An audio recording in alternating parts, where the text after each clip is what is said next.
Third सवाल समझते हैं तीसरा। तो तीसरे को थोड़ा सा आप ध्यान से समझिएगा। तीसरा ठीक है, क्या है तीसरा? हमारे पास है कोस इनवर्स कोस 7π/6। ठीक, अब आप सबसे पहले क्या करोगे, आपको इसमें ये चेक कर लेना है कि 7π/6 क्या 0 से π/2 के बीच में आता है। तो इसकी वैल्यू कितनी होती है? 210। ठीक, अब ये जो 210 आ रहा है ये क्या इसके बीच में आ रहा है? नहीं आ रहा है। ये क्या हो रहा है? 180 को पार करके चला जाता है। किसको पार करके चला जाता है? 180 को पार करके चला जाता है और ये यहाँ आके 210 पे रुक जाता है। ठीक, तब हमको यहाँ पर क्या करना है, जैसे कि मैंने आपको हर सवाल में बताया था। ठीक, क्या बताया था? मैंने बताया था कि आपको लिखना π-x बराबर कितना आ जाए? 7π/6। तो पाई का मान कितना होता है समझना है। पाई का मान होता है 180 डिग्री माइनस x और यहाँ पर कितना आ जाए? 210 डिग्री। तो आप एक बात ध्यान रखना, यहाँ पर ये वाला मान बड़ा होना चाहिए। क्या होना चाहिए? बड़ा। और ये वाला जो मान है ये कैसा होना चाहिए? छोटा। ठीक है, ये बड़ा होगा और ये क्या होगा? छोटा। तब आपको जो भी वैल्यू है वो प्राप्त हो जाएगी। अब हम क्या करेंगे, इस 180 को बड़ा बना देंगे। क्या कर देंगे? बड़ा बनाने का मतलब ये है कि हम 180 डिग्री पर थे। 180 मतलब हम पाई लिखते थे, इसमें हम 2 का मल्टीप्लाई कर देते हैं। मतलब अगर हम इसको समझते हैं तो हमने यहाँ से चलना स्टार्ट किया था, हम इधर आ गए। ठीक है, या इधर से आ जाइए। तो सीधी सी बात इतनी सी है कि आप क्या कर सकते हो, आप यहाँ लिख सकते हो 2π में से क्या घटाया जाए कि 7π/6 आ जाए। ये तो हमने देखिए, ये मैंने किस में लिखा है, ये बात किस में लिखी? ये बात जो मैंने लिखी है ये रेडियन में लिखी है। किस में लिखी है? रेडियन में, जो कि आपने 11th में पढ़ा था। हर सवाल में आप इसको डिग्री में चेंज करके देख लेना, बहुत सिंपल तरीका है। या फिर ध्यान से समझना, इसमें हम इसको करेंगे तो यह आ जाएगा 360 में से क्या घटाया जाए, इसका मान क्या होता है? 210 डिग्री। ठीक, 7π/6 का मान कितना होता है? 210। अब यहाँ पर आप इसमें ये बिल्कुल घटा सकते हो, ध्यान से समझना। अब 180 क्यों नहीं ले सकते हो आप? 180 क्यों नहीं घटा सकते हो? देखिए पाई माइनस हम यहाँ लिखते हैं 180 में क्या घटा है कि 210 आ जाए। तो ये कंडीशन अप्लाई मत करना, मत करना, मत करना। ठीक, थोड़ा सा कॉन्सेप्ट को आप समझना। ठीक, तब हमने यहाँ पर इस x की जगह पर क्या लिख देंगे, हम x की वैल्यू कैसे निकालेंगे? तो हम यहाँ पर x की जो वैल्यू निकालेंगे वो इस तरीके से, यहाँ लिख देंगे हम 2π-x बराबर 7π/6। यहाँ से x की वैल्यू आप निकालिए। तो x की वैल्यू निकालोगे आप तो कैसे निकालोगे? ध्यान से समझना। x की वैल्यू निकालने के लिए आप इस x का इधर पक्षांतर कर दीजिए या इस 2π का कर दीजिए। तो माइनस का x 7π/6 माइनस 2π। ठीक, अब यहाँ पर माइनस का x है तो 7π माइनस 12π और ये क्या आ गया? 6 आ गया। ठीक, अब माइनस x लिखा तो ये कितना आ जाएगा? माइनस का 5π/6। माइनस से माइनस कैंसिल, x की वैल्यू आ गई 5π/6 जो कि हमको निकालना थी। ठीक, अब आप इसको नोट कर लीजिए या इसका स्क्रीनशॉट ले लीजिए आप। ठीक है, क्योंकि अब मैं इसको रफ करने वाला हूँ। तो देखिए अब हम क्या लिख सकते हैं, इस x की जगह पर सिर्फ हमें 5π/6 लिखना है। तब हम कैसे लिखेंगे? देखिए यहाँ हम लिख सकते हैं कोस इनवर्स कोस 2π। क्या लिखते हैं? 2π। और यहाँ लिख दिया माइनस 5π/6 और ये बड़ा कोष्ठक लगा दिया। अब यह बात आपको कंप्लीट तरीके से समझ में आ गई होगी। ठीक है, अब इसके बाद आपको क्या समझना है, ठीक है, इस बात को आप समझ लीजिए। यहाँ पर जो सर्कल होता है उसके अकॉर्डिंग आप देखिए, ठीक है। तो ये कौन से चतुर्थांश में स्थित होगा, 2 पाई माइनस 5 पाई अपान 6। ये माइनस किस बात को बताता है, देखिए मैं आपको एक बार बता देता हूँ। ये बना दिया हमने डायरेक्टली, ठीक है, बनाया। ये होता है 0, ये होता है पाई, ये होता है π/2 और यहाँ होता है 2 पाई अपान 3, ठीक। अब ये माइनस किस बात को बता रहा है, ये माइनस आपको बता रहा है कि आप घड़ी की दिशा की ओर चल रहे हो। तो 2 पाई कहाँ पर है, 2 पाई यहाँ पर आ जाता है। कहाँ पर आ जाता है, यहाँ पर। 2 पाई मतलब आप यहाँ पर आ गए, और यहाँ पर आने का मतलब ये है आपको घड़ी की दिशा की ओर चलना है। ये माइनस साइन आपसे बोल रहा है, ठीक है। जैसे ही आप घड़ी की दिशा की ओर चले तो यहाँ पर आप लिख सकते हो 2 पाई माइनस थीटा लिख सकते हो। क्या लिख सकते हो, 2 पाई माइनस थीटा। आपने यहाँ पर 2 पाई माइनस थीटा लिखा है, तो आप ये जानते हो ये कौन सा चतुर्थांश है, ये 4th चतुर्थांश है। मैं अब भी आपसे बोल रहा हूँ, अगर ये बातें आपको समझ में नहीं आए तो आप कमेंट्स कर देना, इस पर मैं एक बहुत अच्छा आपको वीडियो बना के दे दूँगा, ठीक है। तो यहाँ पर 4th चतुर्थांश जो है हम जानते हैं, 4th चतुर्थांश मतलब ASTC। अगर आपको स्कूल में पढ़ाया गया होगा ASTC, आपको स्कूल में पढ़ाया गया होगा all student tea coffee, all student tea coffee. लेकिन ये बहुत ओल्ड है, बहुत पुराना है, ठीक है। अब हम यहाँ पर कोरोना के युग में इसको पढ़ेंगे, आया साला तेरे काम। क्या याद रखोगे, आया साला तेरे काम, ठीक है। तो काम के लिए आप क्या, सी याद रखना, ठीक है। ऑल पॉजिटिव, यहाँ पे ऑल पॉजिटिव, यहाँ पे सेकंड पे साइन पॉजिटिव, यहाँ पर थर्ड पर टेन पॉजिटिव, और यहाँ पर कोस पॉजिटिव। तो यहाँ कोस क्या होता है, पॉजिटिव होता है। तब हम इसको क्या लिख सकते हैं, कोस इनवर्स, कोस इनवर्स कोस 5 पाई अपान 6 हम लिख सकते हैं। बात समझ में आ गई, ये वाली इतनी सी कहानी बस आपको समझना है कि 5 पाई अपान कैसे आ गया। अब मैं इसका आपको रीज़न भी इधर लिख देता हूँ। इधर आप यहाँ पर चूंकि करके ऐसे लिख सकते हो, चूंकि कोस 2 पाई माइनस थीटा बराबर होता है प्लस का कोस थीटा, ठीक है। अब इसके बाद हम यहाँ पर फॉर्मूला यूज़ करेंगे, तो यह आ जाएगा 5 पाई अपान 6। यहाँ पर आप लिख सकते हो चूंकि कोस इनवर्स कोस थीटा बराबर थीटा होता है, कोस इनवर्स कोस थीटा बराबर थीटा होता है, तो हमने यहाँ पर थीटा लिख दिया। सिंपल सी बात है। अब हम क्या करेंगे, कोस इनवर्स कोस 7 पाई अपान 6 बराबर 5 पाई अपान 6। ये हमारी क्या आ गई, प्रिंसिपल वैल्यू आ गई। एक बात ध्यान रखना, ठीक, इसको भी आप चेक कर लेना, ठीक है। क्या ये 180 डिग्री के बीच में आ रहा है, मतलब 0 से पाई के बीच में आ रहा है, तो चेक कर लेते हैं। चेक करने में अपना क्या जाता है, तो देखो 5 लिखा, पाई का मान लिख दिया हमने 180 डिग्री, और यहाँ लिख दिया 6, ठीक है। 6 कम 6 6 12 6 18 30 आ गया, तो 30 × 5 कर दो, ये आ गया 0, ये आ गया 15। कितने डिग्री आ गया, 150 डिग्री।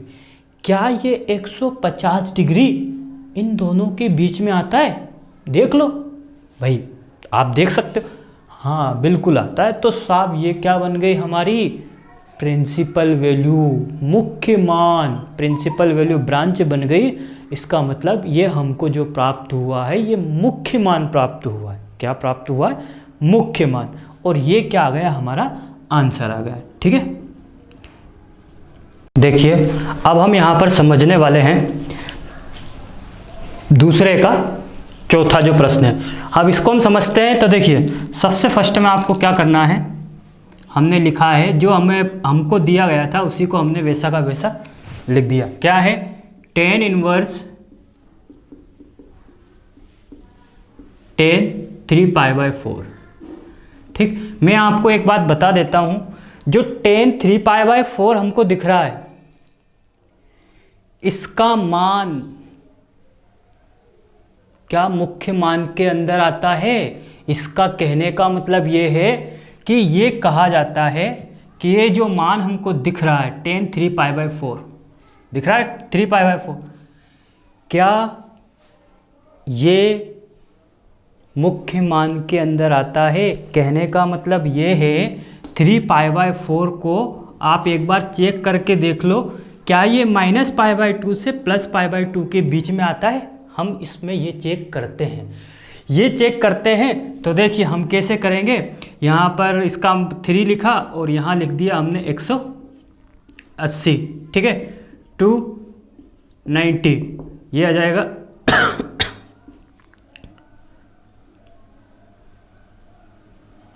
यहाँ आ जाएगा 45, तो कितना आ जाएगा 135 डिग्री। जब हमने इसको डिग्री में चेंज किया है तो हमको कितना प्राप्त हुआ है? 135। इसका मतलब ये है कि 135 इन दोनों के बीच में नहीं आता है। ठीक, tan का मान क्या होता है? इसकी जो मुख्य रेंज होती है, इसका मुख्य मान जो होता है, मुख्य मान मतलब जिसको हम बांध देते हैं। बांधने का मतलब हमने बोला है कि जो tan इनवर्स है, tan इनवर्स जो है ये यहाँ पर इसमें x का काम करेगा, लेकिन जब हम इसका मान यहाँ पर देखते हैं तो 135 आता है। इसका मतलब -π/2 से +π/2 के बीच में नहीं आता है। ठीक, इसका मान मतलब ये मान इस ओर बढ़ गया, ये क्या हो गया? इतना बढ़ गया।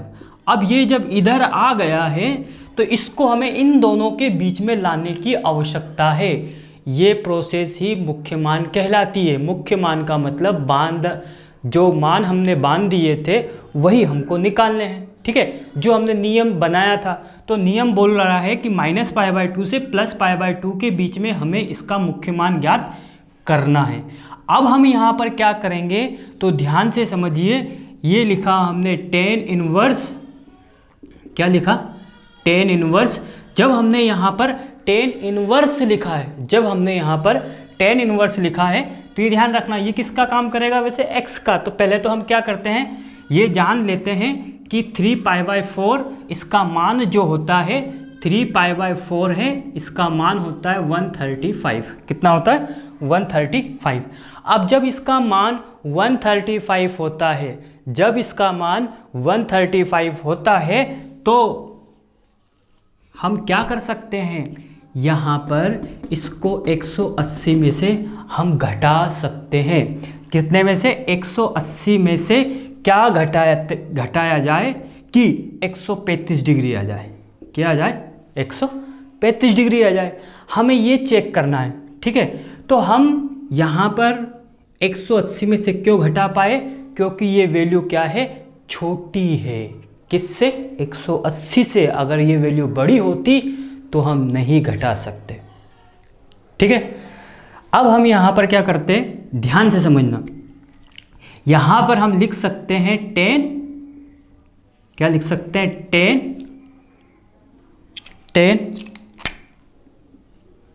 tan यहाँ बड़ा कोष्ठक लगा दिए, tan पाई माइनस x का मान निकालते हैं। किसका? x का। इस पाई में क्या घटाया जाए कि 3π/4 आ जाए, तो हम निकाल लेते हैं। तो देखिए यहाँ से जब हम इसकी वैल्यू निकालेंगे x की, तो ये आ गया पाई, इसके अंदर पक्षांतर कर देंगे तो 3π/4 और ये आ गया प्लस का x, इसके अंदर मल्टीप्लाई करो तो पाई बाय कितना आ जाएगा? 4। x का मान आ गया हमारे पास 4, मतलब हम यहाँ क्या ले सकते हैं? π/4। ठीक है, क्या ले सकते हैं? π/4। क्यों लिया ये मैंने आपको समझा दिया है। ठीक है, किस कारण से लिया गया है। अब हम इसको समझते हैं। इसको जब हम समझेंगे तो समझने के लिए यहाँ पर सबसे मेन बात ये है, यहाँ पर सबसे मेन बात ये है कि आपके पास ये लिखा गया है 10 पाई माइनस पाई बाय 4 लिखा गया। तो आपको इसमें ये देखना है कि ये कौन से चतुर्थांश में स्थित है। क्या देखना है आपको, ये वाला कौन से चतुर्थांश, मतलब यहाँ पर मैंने आपको बताया था ये फर्स्ट चतुर्थांश होता है, ये सेकंड चतुर्थांश होता है, ये थर्ड चतुर्थांश होता है और ये फोर्थ चतुर्थांश होता है। ठीक है, यहाँ पर आता है 0, यहाँ पर आता है पाई बाय 2, यहाँ आता है पाई और यहाँ आता है 2 पाई बाय 3। ठीक है, क्या आता है 2 पाई बाय 3। अब हम यहाँ पर चेक करते हैं ये माइनस का साइन क्या बोल रहा है, माइनस का साइन हमें यहाँ पर इस पाई से चलना है और इस पाई की 2 दिशा है। इस पाई का मतलब ये है हम इस ओर भी चल सकते हैं और इस ओर भी। ठीक है, इधर अगर हम चलते हैं तो इसको बोला जाता है क्या, क्लॉकवाइज में साइन कैसा आता है, माइनस का। इसका मतलब ये है कि पाई माइनस पाई बाय 4 चौथे दूसरे चतुर्थांश में स्थित होगा। किस में स्थित होगा, पाई माइनस पाई बाय 4 दूसरे चतुर्थांश में। और मैंने आपको ट्रिक बताई थी ASTC, क्या बताई थी, ASTC, आया साला तेरे काम। क्या याद रखना है, आया साला तेरे काम। आया मतलब फर्स्ट चतुर्थांश। ठीक है, पूरा कंप्लीटली समझा देता हूँ मैं इसको। ASTC, ए मतलब होता है ऑल पॉजिटिव, फर्स्ट चतुर्थांश। एस मतलब होता है साइन पॉजिटिव। ठीक है, साइन पॉजिटिव मतलब दूसरे चतुर्थांश में साइन पॉजिटिव होगा और साइन का उल्टा क्या होता है, रेसिप्रोकल। साइन का रेसिप्रोकल क्या होता है, कोसेक, वो भी क्या होगा, पॉजिटिव। बाकी सभी क्या होंगे, नेगेटिव। तो 10 पॉजिटिव होगा थर्ड चतुर्थांश में, 10 और कोट पॉजिटिव होगा, बाकी सब नेगेटिव होंगे। और ये सी क्या बोल रहा है, कोस। सी मतलब क्या है, ये कोस। तो ये जो कोस पॉजिटिव होगा फोर्थ चतुर्थांश में, और क्या होगा, कोस और सेक पॉजिटिव होगा। तो यहाँ पर ये बात हमको समझ में आ गई है कि ये पाई माइनस पाई बाय 4 जो है ये सेकंड चतुर्थांश में है। किस में है, सेकंड में। और सेकंड में हम ये बात जानते हैं कि यहाँ पर सिर्फ साइन और कोसेक पॉजिटिव होते हैं, बाकी सब नेगेटिव होते हैं। तो इसको हम लिख सकते हैं -10 पाई बाय 4 लिख सकते हैं। क्या लिख सकते हैं, 10 पाई बाय 4। अब देखिए इसको हम समझते हैं। तो यहाँ पर हम लिख सकते हैं tan इनवर्स, लिखा हमने tan इनवर्स, यहाँ लिख दिया 10 -10 पाई बाय 4, -10 पाई बाय 4 लिख दिया। यहाँ आप लिख सकते हो चूंकि, क्या लिख सकते हो, 10 पाई माइनस थीटा बराबर होता है -10 थीटा। ये सब 11th की बातें हैं। किसकी बातें हैं, 11th की। तो ये लिख दिया। अब जब आपने इसको ये लिखा है तब हम यहाँ पर देख सकते हैं tan इनवर्स और tan ये क्या बन जाएगा, सॉरी ये जो tan है, ये जो माइनस का दिख रहा है ना, ये वाला माइनस, इस माइनस को हमें हटाना पड़ेगा। उसका कारण क्या है, देखिए मैं बता देता हूँ क्योंकि जो हमने नियम पढ़े हैं वो इस पे काम करता है। tan इनवर्स tan थीटा बराबर थीटा होता है, लेकिन अगर यहाँ माइनस आ जाता है तो ये काम करना बंद कर देता है। ठीक, अब हम इसको क्या करेंगे, इस माइनस को हटा देंगे। इस माइनस को हटाने के लिए हमारे पास क्या उपाय है, इस माइनस को हटाने के लिए हमारे पास एक ऐसा नियम है कि tan माइनस थीटा बराबर -10 थीटा होता है, जो कि ये बात मैं आपको स्टार्टिंग में ही बता चुका हूँ। ठीक है, अब यहाँ पर ये एंगल कैसा दिख रहा है, माइनस का दिख रहा है, माइनस का। अब ये हमको माइनस है तो ये तो बोल दिया कि साहब ये लेफ्ट हैंड साइड है, और इसको बोल दिया कि ये राइट हैंड साइड है। जब भी लेफ्ट हैंड साइड और राइट हैंड साइड दोनों आपस में बराबर होते हैं तो लेफ्ट हैंड साइड की जगह पर हम राइट हैंड साइड लिख सकते हैं और राइट हैंड साइड की जगह पर हम लेफ्ट हैंड साइड लिख सकते हैं। तो यहाँ पर हमारे पास क्या दिख रहा है, हमारे पास हमको दिख रहा है राइट हैंड साइड, तो इस राइट हैंड साइड की जगह पर हम लेफ्ट हैंड साइड लिख सकते हैं। इसका मतलब ये हुआ कि ये जो टेन इनवर्स है ये जो है इसको हम लिख सकते हैं टेन माइनस पाई बाय 4 लिख सकते हैं कि नहीं लिख सकते? लिख सकते हैं। अब इससे ये क्या होगा, तो क्या आ जाएगा, माइनस का पाई बाय 4 आ जाएगा। कितना आ जाएगा, माइनस का पाई बाय 4। और पाई बाय 4 का मान कितना होता है, चेक कर लो कितना आएगा। देखिए 10 माइनस पाई बाय 4 का मान कितना आ जाएगा, माइनस का 45 डिग्री। क्या ये 45 डिग्री माइनस 90 से और प्लस 90 के बीच में आता है? तो हाँ बिल्कुल आता है। तो क्या आ गया हमारे पास, मान क्या आ गया, माइनस का पाई बाय 4। अब हम यहाँ पर लास्ट में क्या लिख सकते हैं, टेन इनवर्स, क्या लिख सकते हैं, टेन इनवर्स 3 पाई बाय 4 बराबर होता है माइनस पाई बाय 4। ठीक है, और ये आ गया हमारा आंसर। ये अब होप आपको क्लियर समझ में आ गया होगा कि इसको कैसे सॉल्व किया गया है।